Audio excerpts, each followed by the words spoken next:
this year's Consumer Electronics Show, the buzzword was AI. Everywhere, in everything. Literally, they even featured a smart toilet. But while us locals often view CES as this, walled-off showcase of theoretical tech toys, some of the newest tech might be about to radically transform the Vegas hospitality industry. So today on CityCast Las Vegas, I am here with tech commentator and podcaster Ed Zitron and our very own newsletter editor Rob Kachelriess, and we discuss how AI could transform Las Vegas tourism. It's Tuesday, January 13th. I'm Sonja Cho Swanson, and here's what Las Vegas is talking about.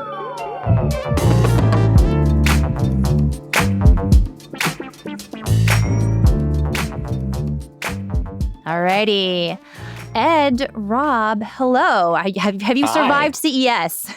Yeah, it's fine. CES hangover is in full effect right now. I could go another week. Okay. Next year, 2 weeks. And votes for CES, 2 weeks. But I am curious, since you've both been on the floor, what was the most outrageous or maybe terrifying thing that you saw at CES this year?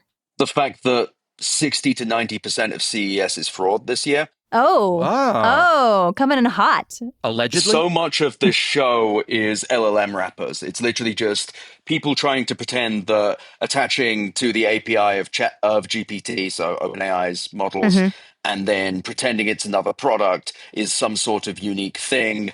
I'm deeply worried about this show. I have material concerns about the future of the majority of these companies, even more so than I have in previous years. Most of this show is dominated with products that don't exist or will never exist. We have companies like LG coming here and doing robotics stuff that does not work. And getting credit for robots that will never be released to society. The amount of LLM stuff I've seen that is just nakedly going to disappear the moment the AI bubble makes things slightly more expensive. And the fact that there are people reporting this as if robots are coming to people's homes when the majority of the robots I've seen here will never make it outside of the labs that they're pretending they're building them in, let alone actually in any way that will actually do anything. It's actually genuinely infuriating. Let me just say that fraud is a strong word. I mean, isn't CES about the theoretical? It's about the theoretical, right? Well, here's the thing. Okay. Maybe fraud's a strong word, but a lot of these companies are claiming potential fraud, but just you know what? Should we take it from the top? Because I can just say lying, because that's what I believe they're doing. Just say they're full of it. A lot of these of companies are claiming AI agents are here. Agents is a complete lie. It's this. When you hear AI agents, you're meant to think of autonomous computers that can do stuff. When they say AI agents here, they mean chatbot. And I am outraged at the amount of just outright lies that are here, claiming, it's an AI agent. I saw an AI-powered grill that claimed, we can order from delivery partners, we can do this and that and the other. And when you actually ask them, none of that stuff exists. All of this stuff is being sold based on stuff that large language models cannot do and will not do. And the CEA has done a goddamn awful job at actually policing anything here. And it's frustrating. I've been to CES since 2011. I've seen some stuff. Don't get me wrong. I remember the Indiegogo boom, the IoT boom, the metaverse boom. This is echelons higher in the naked and flagrant lies being told and the amount of LLM wrappers that I'm seeing. The CEA should be ashamed of themselves. Well, I find this fascinating because there's a fine line between aspirational and fraud. I mean, CES likes to talk about a lot of things that, we could be doing this in the future, but they don't have anything to necessarily sell or even produce or even show you. But it's funny that Ed mentioned robots, because I felt like everybody was shoving robots down my throat all throughout CES, even more than usual. There were like robots everywhere. Remember like 10 years ago when Boston Dynamics first started releasing those videos of like the robot dogs and the dancing one take robots? Where it didn't fall over? You kick it a little bit and it just goes whoomph. Yeah. And we're kind of like, that's creepy. But now they're not just them. Everybody has something like that now, whether they really work or they don't. They were on the floor at CES. And if you want to talk about scary or terrifying, Sonja, you know what scares me the most in Las Vegas, right? Lack of parking? Absolutely. Paid parking terrifies me in Las Vegas. And you know what? Boston Rob's Dynamics. hill to die on. He will die on that hill. Boston Dynamics, who actually is, I don't know if they're owned by Hyundai or Hyundai is just like Hyundai didn't really show any car stuff, just Boston Dynamics. Yeah. It was I really think they own a big portion of it. And there was a line, there was a wait to get into their exhibit area, but they had a robotic feature where it's wheels, it goes under your car, it lifts up the car. And if you kind of think about those videos that show like Amazon warehouses that are just like at a quick pace, putting boxes back and forth and up and down and organizing them, there was a robot that was showing how to do that with cars, scan the license plate and move the car around without damaging it or even having it touch the ground. Very scary to me because this just encourages people to stock up more cars and charge us even more for parking. Again, Rob's hill to die on. If we ever need a parking czar, Rob, I know you'll be up for the job. Yeah. But I want to go back to what you were saying, Ed. How is an agent different from a chatbot? That's, I think, that's where a I'm great not really question. And clear. The answer is they're not. Okay. And if you hear anyone but theoretically, say they're supposed AI, to be. Theoretically, they're supposed to be different. They're supposed to be more autonomous. Is that the idea? Yes, it is specifically a marketing term that they will claim they're using innocently, but they are just using it interchangeably with chatbots, which they kind of did last year, but they're doing to an egregious level this year. So I heard that phrase, Ed, at the Lenovo Tech World event at the Sphere. Were you there at that? I was not. Okay, because that was like kind of like the spooky introduction of super agent or whatever phrase they're using, because their whole thing... The personal super agent. Yes, because they want to make it clear that they're integrating everything. That's the plan. And Lenovo had like everybody there. They had the CEO of like NVIDIA, Intel, AMD, Qualcomm, all the bigwigs. And their thing is they want to make and I quote them here. This is what they said. They want the super agent to see what you see, hear what you hear, and think like you and act like you. And then wear your skin and then just lying, live in your house. Just lying. This is their vision, that your super agent will scan all of your social media, all of your work documents, and that way it can kind of fill in for you. It can discuss what you're doing at work. It can suggest, oh, it's your niece's birthday and she likes, dolls and this and that. This is what they were selling. Yeah, and this also AI super agent. Yeah. And also, it's not your fault. Oh, no. I mean, I'm very much a skeptic. And I have no doubt this is coming in some form. I just don't know if it's going to work the way they say it's going to work. Why do you have no doubt? Why do you have no doubt that this is coming? Because so much is being invested in this. I mean, if NVIDIA... NVIDIA. Okay, but that's actually... Those are two very different things, because you could you could throw a bunch of money in a hole and burn it, and that wouldn't guarantee anything other than that you'd be quite warm. Just because NVIDIA GPUs have proven no actual autonomous ability, AI agents that can take distinct actions do not work. Salesforce proved this. There've been multiple different studies that prove this. The fact that I didn't say they were going to be good. This isn't about it being good. It means it doesn't work. And Lenovo's Kira system-level intelligence thing, this is just another chatbot which takes screenshots of your desktop and says stuff. It won't know your niece's birthday. Large language models are terrible at that. This is also what they want to do. They want to integrate all the devices. So it's like not just like your phone and your laptop, but also like they're into wearables. So they want your wearables to pick up on things. And this is what I thought was like a little creepy. Like you're going to have like a pendant on that's not going to necessarily record some random conversation you have with a coworker earlier in the day. But later in the day, you and your super agent can kind of reflect on what you talked about with somebody else. But you can't, though. It doesn't do that. It doesn't work. It doesn't do that. That's not. That's what they're pitching. Yes, they're lying.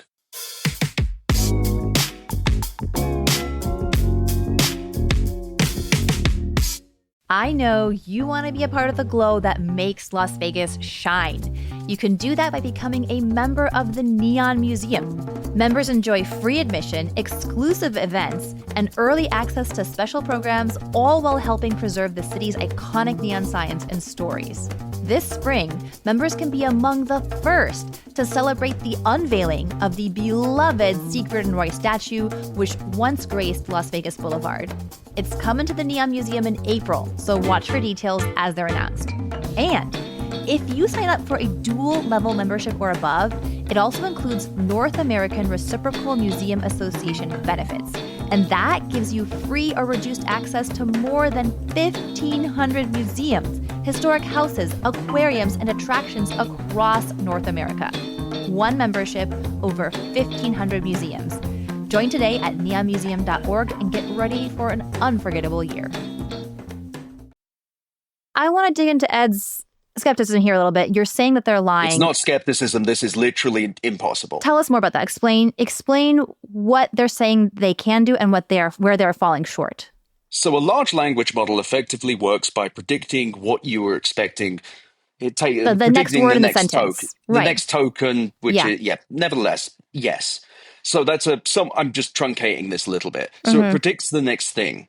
That is not intelligence. Even on a giant corpus of data, it is just effectively, and we're in Vegas, we love our probability here, but we rely on probability.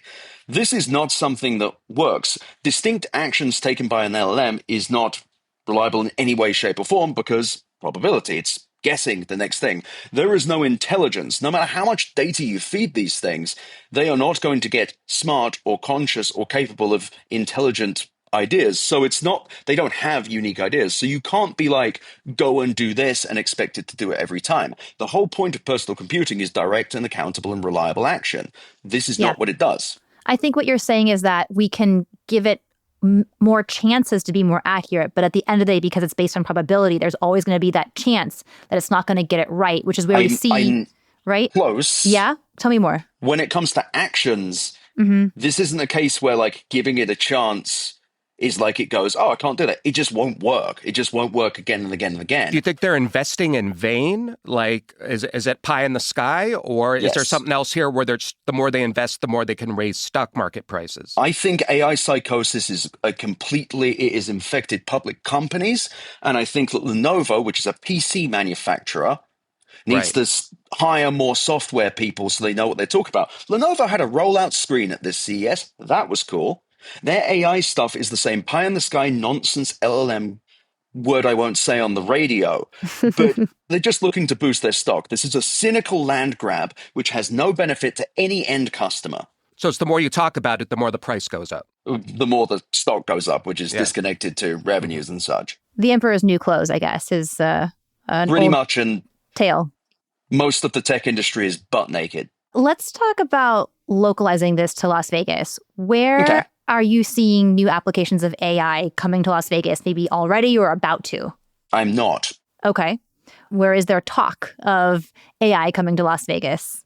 I'm not. Like, I must be abundantly clear. Most of the stuff here doesn't exist. And even worse than regular CESs, Kachelriess at The Sun has done a very good job talking about the labor concerns. And there are very low-level robotics that will ferry dishes in and out of a restaurant. You've seen those for years. You've seen Zooks turn up, so autonomous cars here. I must be clear, though. The AI in an autonomous car is entirely different to large language models. And the very cynical thing that you see some companies do here is they say AI and they want you to think of like autonomous cars, but they just mean wrapping something on top of ChatGPT. You will see, and I think the AI psychosis how is the AI in an autonomous car different? It's an entirely different system, trained in an entirely different way. Large language models are probabilistic, transformer-based models.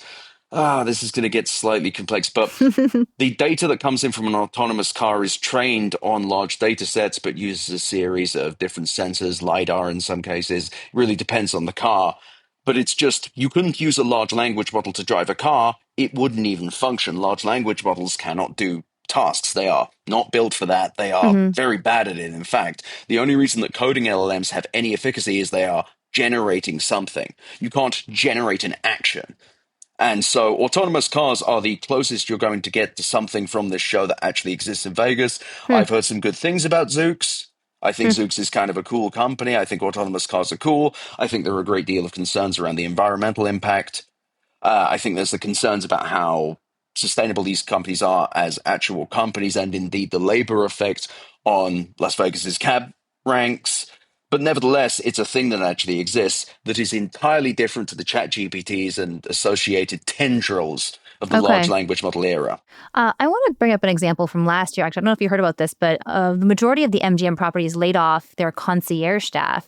And I think one of the purported reasons for that was that they could actually use AI tools to serve customers rather than having concierge come in and serve customers in their place. So I think that's one area where you're seeing some of that employment effect in Las Vegas. The other area I've noticed, so apparently, I don't know how, again, this feels more like AI is marketing, but there's a hotel in Vegas called the Autonomous Hotel, and it's been billed as the Spelled world's... with an O. Yeah, OTO, Autonomous Hotel. And it's been billed as the world's first AI-powered hotel. That opened this past summer as well. Again, I'm looking into the Autonomous Hotel. I cannot figure out what about it is AI.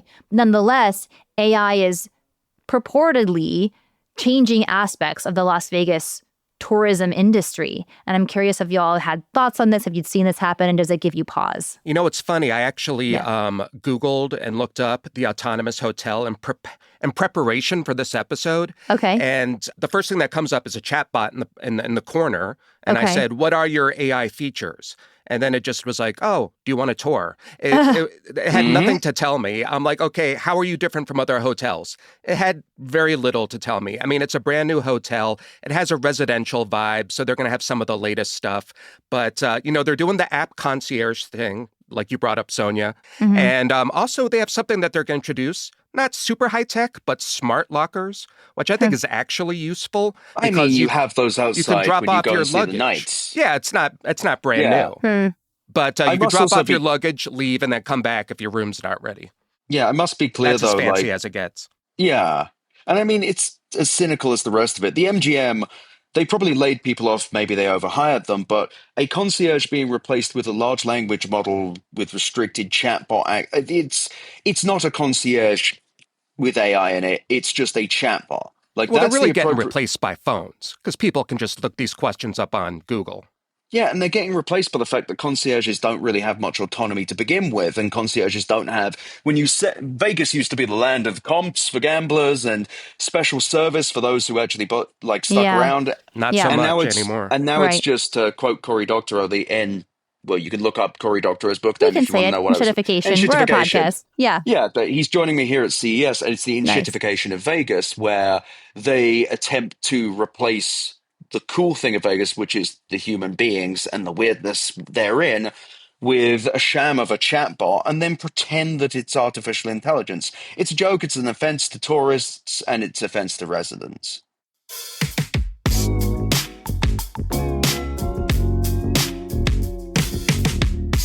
Meet Nevada Health Link, Nevada's official health insurance marketplace. Your link to new plans, more selection, free assistance, and name brand health insurance all bundled together. Our marketplace is growing and has the state's widest selection of quality health plans. Find savings and quality coverage regardless of your income with new state-approved battle-born state plans. Visit NevadaHealthLink.com. In a few minutes, you can find the health plan that's right for you. Nevada Health Link. Our plans are made for your plans. Do you think that we can get there? I think this is the question, right? I'm wondering if we can envision a future in which there is a genuine and a genuinely valuable version of AI for Las Vegas tourism. Nope. Okay, tell me why. Large language models don't do that. Like, the thing that everyone's buying those GPUs, I must be abundantly clear. Every single GPU sold by NVIDIA is going towards LLMs, and LLMs do not do that. The future of Vegas will always be human beings selling to other human beings, and every attempt to remove human beings will be a negative for Las Vegas as a city, for the Strip, for everything around us. You don't think you don't think the tourists here are coming to talk to a chatbot? No, they want to be wowed, they want to be amazed, they want to have an affordable and fun trip here. They want to meet people. And every attempt by these hotels to try and remove that has gone wrong. I had to check someone into Harrah's the other day and put my ID in to get it. They didn't tell me my room number when I checked them in. Don't know how I'm meant to get to my room without that. Knock on every door. Yeah, the exactly. robot will guide you. Yeah. And that's the thing. It's like, no, I don't see a future with this because it doesn't work and it doesn't exist. AGI, average general intelligence, super intelligence, doesn't exist. It's a pipe dream. AI agents are a joke. They are an attempt to lie to consumers and businesses. And I think the problem is that CES has always been a place for conceptual stuff, except they finally invented a tech that allows anyone to pretend they have a conceptual product. And it's frustrating because even hearing a conversation where we refer to a chatbot as AI really annoys me. It really, really annoys me. And especially for such a blue-collar, labor-intensive city to not saying you here, but for anyone to imply that you can replace the human beings that make this city what it is with a screen or an LLM is an insult to both the people that we need to come here. We are our taxes. We don't have to pay state tax in Nevada because of our tourism industry and our casinos. The only way that works is with people. But not so much the chat bots. What about the real bots? Is there any future those don't. where, like, for example, I saw a whole exhibit of robots that were cleaning a urinal, were cleaning a bathroom. Wow. I mean, are the janitors in trouble? Can they really make janitorial robots work? They've been trying to automate janitorial work for decades. There's a reason it hasn't worked. I have seen one robot, I forget where, in Vegas, and it was like a dish robot, and there were still people all around it. And it was just because it was busy. Maybe in one of the buffets. Well, on CityCast, we've talked about the barista robot, and when I saw that guy, he was spilling coffee. So, even that guy had a way to go. Hell yeah. Hell yeah. Just the robot that doesn't War work. War on the robots declared here. And there was a lot of robots at CES that didn't quite look like they could finish the job of whatever they were demonstrating.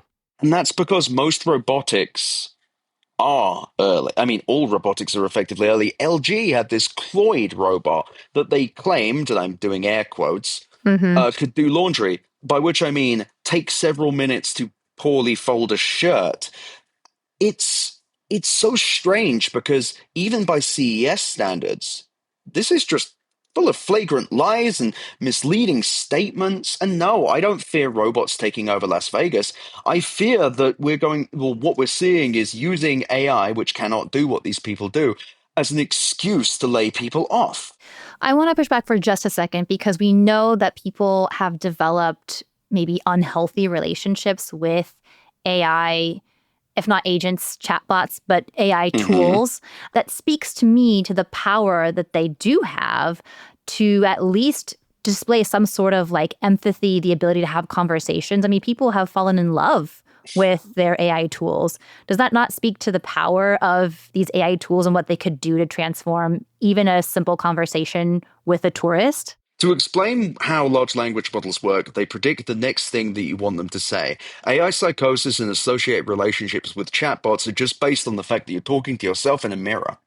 So the ability for these things to tell you what you want to hear is powerful. In the same way as we're in the city of people that can be con artists at times, that people are lured through promises that are not realistic and are based on taking advantage of the things that you want to be true, whether or not they are. So large language models are capable of making people talk to themselves in a way that make them addicted to a chatbot. That is neither proof that they're autonomous or empathetic, nor is it proof that this is a business of any kind. Sure, but they're powerful, aren't they? What do you define as powerful? I mean, the ability to just draw people in like this, and some people. But Ed's saying it's sleight of hand. It's like we're in Vegas. This is what people do here. Like, I'm not sure what to say. Are we meant to say that every person with a hot hand at a table is being empowered by the power of the table? Like, I'm frustrated because people are extrapolating from a very specific point to one that doesn't exist. And on top of this, okay, am I meant to fall in love with the MGM chatbot? Maybe they'll fix their reward system. And to be fair, there's a lot of humans that tell me what I want to hear too. Also, the humans are what make Las Vegas excellent. I'm sorry. What makes this place awesome is that everyone's weird, so no one's weird. By trying to remove that layer, you're inherently working against what makes Las Vegas a success. And none of these tools work because all of these tools are about separating people. Let's step back for a second and just look at pure speculation here. Regardless of whether these tools work or not, where do you think that the Las Vegas tourism industry is going to try to adopt some form of AI next? Well, we keep talking about this new airport that we're going to get in south of Las Vegas, out in the desert. And that's not coming until 2030. So I'm kind of like wondering, what kind of tech are we going to have at our brand new airport? And I was looking at an exhibit by the Oshkosh Corporation where they were showing like the airport of the future.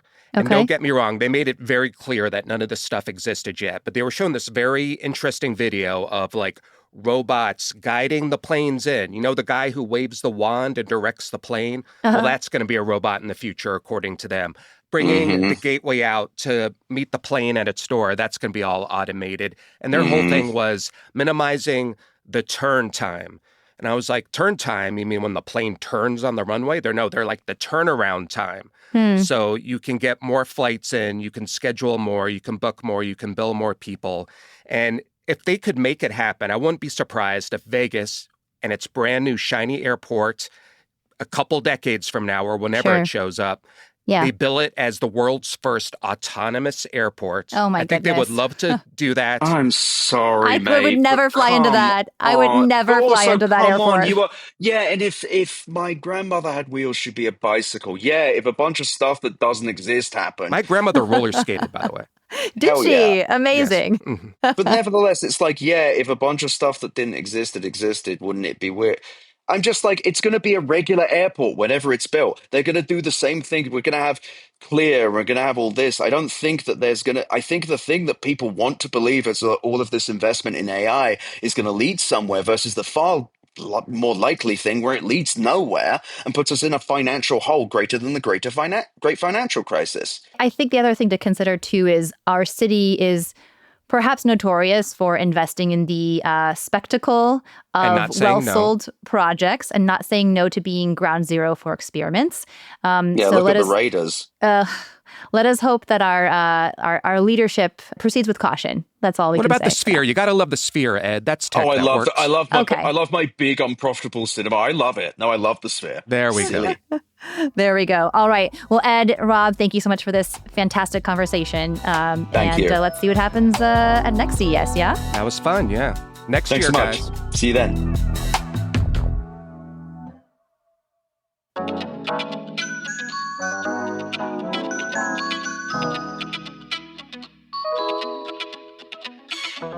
And that's all for today here on CityCast Las Vegas. If you enjoyed the show, why not tell a friend, rate the show, leave us a review, and subscribe to our morning newsletter. Don't forget you can support this show and get great perks by becoming a CityCast Las Vegas neighbor at membership.citycast.fm. We'll be back tomorrow morning with more news from around the city. Take care.